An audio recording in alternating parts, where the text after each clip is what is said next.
little small saxo like his dick, then a big ass exhaust like his girlfriend's minge, and a Ferrari air freshener. Living the high life.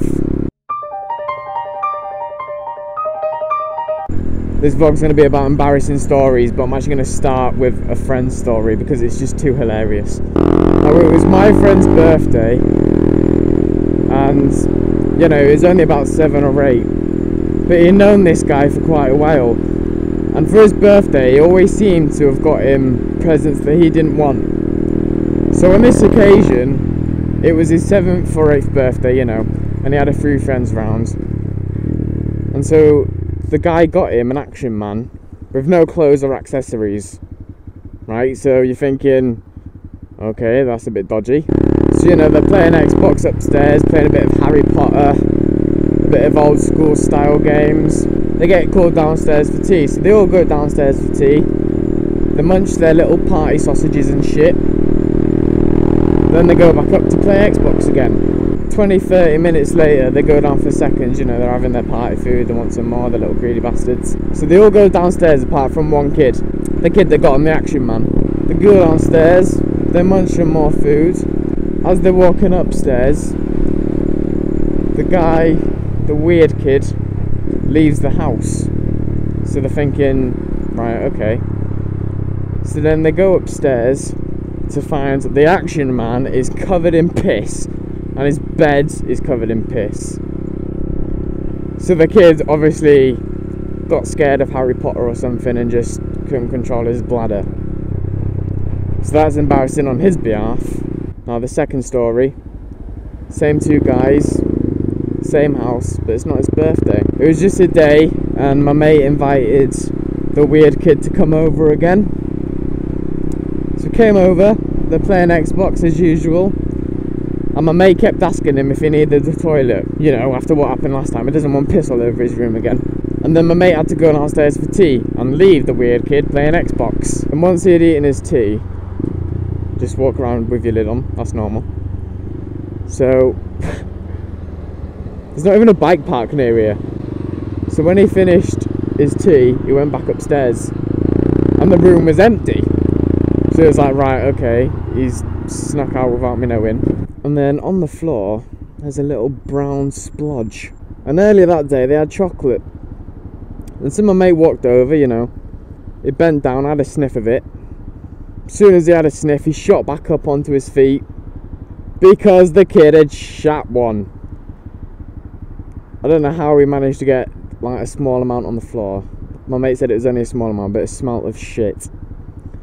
So he cleared it, washed all his floor, and as you might have guessed, they don't talk as much now. And that guy, he told me that guy's getting married. It must be an arranged marriage or something. On the wedding day, he'll be like, "Are you sure this chocolate cake is actually chocolate? It smells a bit funny." "Oh no, that's my poo!" So one of my sort of embarrassing stories, which Danny's been taking the piss out of quite a lot, is in primary school. You know, I was one of them little studs. Go out with a girl for a week, then leave her just for the sake of it, to look cool. And there was one girl that wanted me, but I didn't want her. You know what I mean? Primary school, you don't do shit anyway. If the most you ever go to in primary school is holding hands. I actually remember once in primary school, I won a girl over by winning a race. Me and some other lad wanted her, and I said, "Alright mate, I'll race you for it." Because I was one of them little kids that are like fucking really fast, like Dash off the Incredibles. So I won the race, I won her. She's fucking fit now, like. So this girl that, you know, wanted me, there's a bit of a big telltale sign that she wanted me. And that was because she used to chase me around the car park going, "Oh baby, oh baby, oh baby, oh baby." And I'm not being mean here, but she was a rather large girl. You know, she probably took up the weight of half of the class put together. So that was a highlight of my childhood, being chased around the primary school playground by some fat girl. I think a lot of people's embarrassment comes from, you know, sort of pissing themselves. School is probably the most embarrassing things that you do. I remember we had to do dance class in my high school. Dance class was compulsory, and I was Mick Jagger. even the disabled kids could dance better. And so it was like laminate flooring, and we were all sat down like in a group, and the teacher was talking, and I was whispering to my mate saying, oh, I need to fart, you know, if I push it'll be really loud. So my mates were like, go on, just push it, go on, no one will know it's you. So what happens, I push, and I'm not even messing, the whole fucking floor vibrated.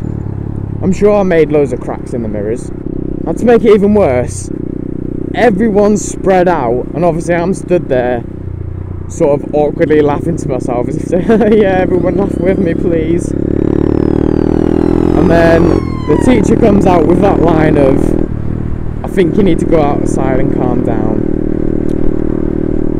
So in shorter terms, I got sent out for farting in a class. It's fair to say that I failed my dance class.